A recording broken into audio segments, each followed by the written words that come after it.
જગતની અંદર લોકો પ્રેમ કરવા વાળા હોય ને તો એવા કોઈક જગ્યાએ ઈર્ષા વાળા લોકો હોય ને કંઈક તો હોય જ ને એવું.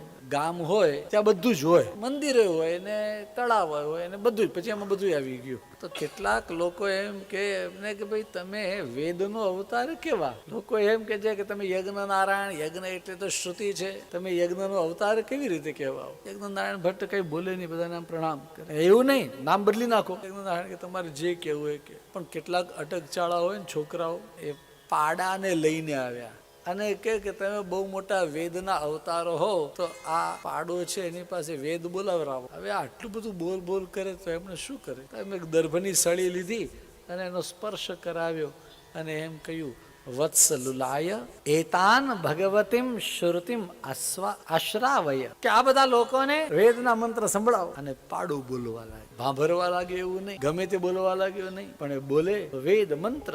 પુરુષ એ વેદમ સર્વં યદભૂતં યચ્ચ ભાવ્યમ એતાવાન અસ્ય મહિમા અતો જ્યાયાંશ પુરુષા. વેદના બધા મંત્રો. ઓમ અગ્નિમીળે પુરોહિતમ યજ્ઞસ્ય દેવ મૃત્યુજમ હોતારમ રત્નધાતમમ ઓમ હેત્વર્જત્વા વાયવ સદેવો વાહ સવિદા પ્રાર્પયતુ શ્રેષ્ઠતમાય. વેદના વિવિધ મંત્ર વગેરે બધા બોલવા લાગ્યો. અને બધા લોકો કોણ બોલે? જુઓ તો પાછળ કે રેકોર્ડિંગ નથી રાખ્યું ને, ટેપ રેકોર્ડર નથી રાખ્યું ને, એ આજુબાજુ જરા જોઈએ.